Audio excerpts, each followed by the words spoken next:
E o plenário do Supremo deve voltar a analisar hoje uma ação direta de inconstitucionalidade que questiona um decreto do Estado de São Paulo que tributa as distribuidoras de energia de forma diferente do que é feito em outros estados. E aqui no estúdio está a consultora jurídica da TV Justiça, Gisele Reis, que vai explicar para a gente este e outros processos que estão na pauta hoje de julgamento. Boa tarde, Gisele. Boa tarde a todos. Bom, como funciona esse mercado de comercialização de energia elétrica no Brasil? Bom, embora talvez muita gente não saiba, existe um mercado de energia elétrica que é feito de forma livre. Existe tanto uma contratação regulada quanto uma contratação livre. Para se entender como é que funciona essa questão de comercialização no setor elétrico, é preciso identificar todos aqueles que participam dessa questão, tanto da geração da energia, quanto no que diz respeito à distribuição e ao transporte da energia elétrica. Nós temos, então, aqueles que são responsáveis pela geração, ou seja, eles produzem a energia elétrica a partir de usinas, com diversos tipos de fontes de energia elétrica, a partir de usinas hidrelétricas, termoelétricas e até eólicas. Nós temos aqueles outros agentes que são responsáveis pela transmissão, chamados agentes de transmissão. Eles vão ser responsáveis apenas pela transmissão da energia de alta tensão e eles não comercializam energia elétrica. Nós temos outros agentes chamados de distribuidores, que são aqueles responsáveis pela distribuição, ou seja, eles também são responsáveis pelo fluxo de energia elétrica e podem comercializar, mas só comercializam dentro do ambiente regulado, mediante a contratação de energia elétrica diretamente daqueles que geram a energia por meio da licitação. E existe aquela figura daqueles que comercializam a energia elétrica. Esses que comercializam, eles podem obter a energia elétrica diretamente daqueles que fazem a geração, levar até aquele que efetivamente comprou até a unidade consumidora, utilizando-se de toda a estrutura daquele que distribui a energia elétrica. Então, existe essa figura. O que está sendo questionado nessa ação direta de inconstitucionalidade? É no que diz respeito à tributação. Porque no ambiente de contratação de energia elétrica, no ambiente livre, os agentes distribuidores, eles não participam da compra e venda. Quem comercializa são os chamados agentes de comercialização. No entanto, a legislação atribuiu a responsabilidade para pagamento do imposto exatamente a essas distribuidoras. E elas não fazem operação dentro desse tipo de ambiente de contratação. Elas até comercializam energia elétrica, mas elas ficam vinculadas ao mercado regulatório, né? Naquele em que é necessário, obrigatoriamente, a prévia exigência de licitação. Quando eu estou diante do mercado livre, a distribuidora ela é obrigada por lei a levar a energia elétrica daquele que gerou, aquele que comprou, mesmo não tendo participado da compra. Então, é isso que está sendo questionado. O grande destaque, então, dessa ADI é quanto à responsabilidade tributária, é isso? A legislação, ela acabou elegendo que no direito tributário se chama de substituição tributária. Eu vou ali eleger um terceiro, desde que ele faça parte dessa cadeia da comercialização e ele ficaria responsável para recolher o imposto em relação às operações anteriores. A legislação, aqui neste caso, acabou atribuindo essa responsabilidade pelo recolhimento do ICMS às distribuidoras. Inclusive, esse caso ele já começou a ser julgado. A ministra Ellen Grace, inclusive, se manifestou pela inconstitucionalidade dessa exigência prevista na lei. Esse recurso, essa ação direta de inconstitucionalidade, ela volta à pauta do Supremo Tribunal Federal com a apresentação do voto vista da ministra Carmen Lúcia, que esse julgamento havia sido interrompido em razão desse pedido da ministra Carmen Lúcia para ter maior tempo, um tempo maior e melhor para analisar esse caso.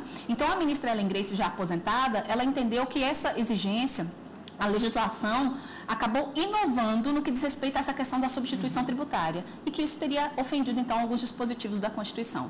Ok, Gisele, a gente volta a falar, então, das pautas do plenário no próximo bloco. Só um minutinho. Hoje o Supremo deve analisar também um recurso extraordinário com agravo envolvendo a divulgação de nomes e salários de servidores no site oficial da cidade de São Paulo, conforme uma lei municipal. E a consultora jurídica da TV Justiça continua com a gente aqui no estúdio e vai explicar também esse assunto para a gente. Gisele, em que sentido foi a decisão da Justiça de São Paulo a respeito desse assunto? Esse caso foi analisado perante a turma recursal do Juizado Especial Civil de São Paulo.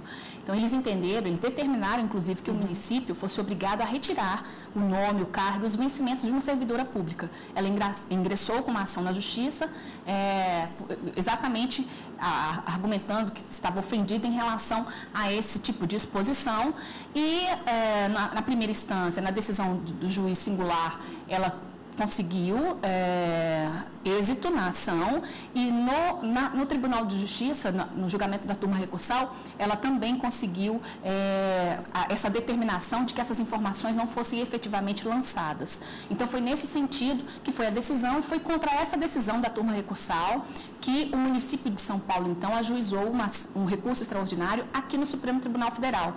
Este recurso, ele teve a repercussão geral reconhecida e o que os ministros decidirem em relação a esse processo, ele alcançará todos os outros casos que discutam temas semelhantes. Bom, e quais são os argumentos, então, do município de São Paulo em relação a essa lei? Por que eles defendem que a lei está correta? Bom, eles entendem que essa lei ela é totalmente constitucional pelo fato de garantir a publicidade e a transparência. Eles criaram um portal chamado, não me recordo agora, mas parece que é de olho nas contas, e esse portal, a partir das informações que são colocadas nesse site da internet, eles fornecem, então, elementos ali que diz respeito aos gastos públicos para o cidadão do município. E com isso, de acordo com o município, o cidadão teria condições de acompanhar todos os gastos públicos. Então, de acordo com o município de São Paulo, a lei ela atende àquilo que a própria Constituição Federal estabelece, no sentido exatamente de dar transparência, de dar publicidade às contas públicas. E eles não acreditam que esse tipo de informação eles ofenderia, de alguma forma, interesses individuais do servidor público, até porque todos os atos, como de nomeação, informação de cargos, eles estão previstos em lei, e aquilo, então, seria apenas uma medida que iria moralizar a administração pública no âmbito do município.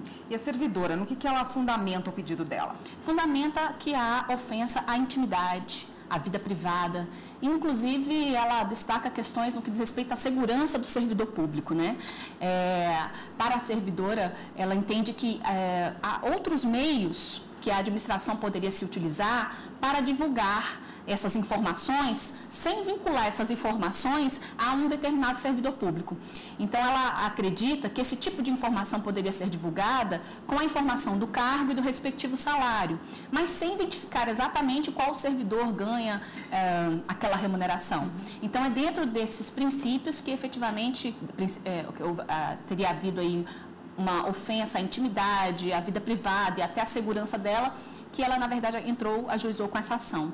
E na pauta, se você me permite ainda complementar, estão os 3 primeiros itens da pauta de hoje, ainda se referem àqueles agravos regimentais na execução penal, envolvendo condenados da ação penal 470.